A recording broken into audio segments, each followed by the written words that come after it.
Hello, this is Mike Riley.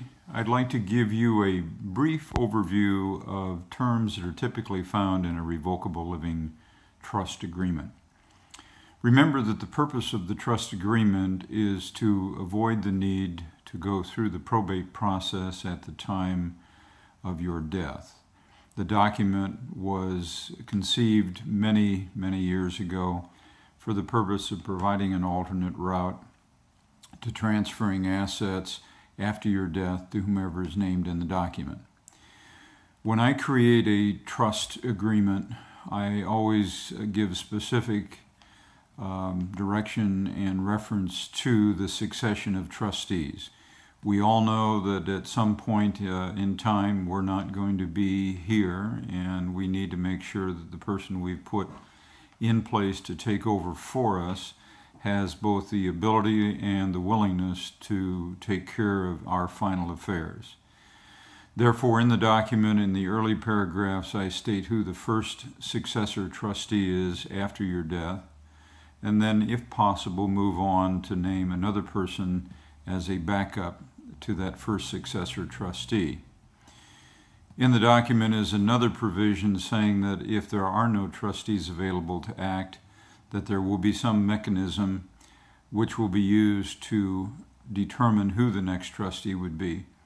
A typical provision is one that states that the beneficiaries of the trust will have the right by majority vote to select another trustee.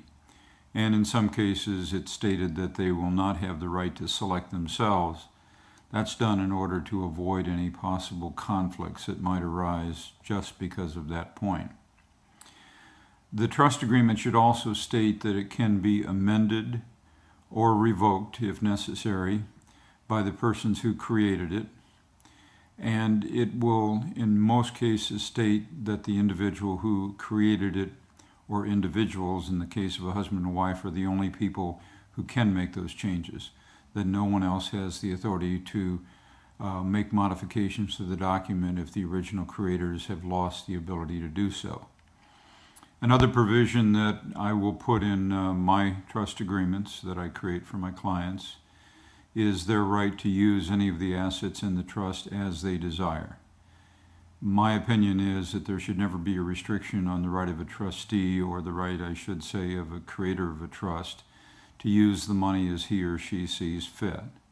Now, if that person can no longer take care of their affairs, then the successor trustee will use their assets and the assets in the trust specifically in order to make sure that they're taken care of properly, even if it results in the complete loss of all of the assets because of the need to take care of the persons who created the trust.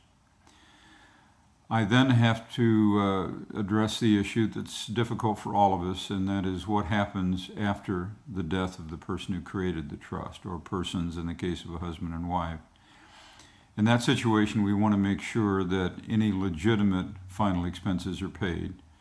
I like to put language in the trust documents I create that gives the ability for the successor trustee to determine whether or not a debt or a bill is legitimate. If it is not, then to determine what's necessary to either resolve the issue that has been raised because of the questionability of the debt, or take the matter to court if necessary.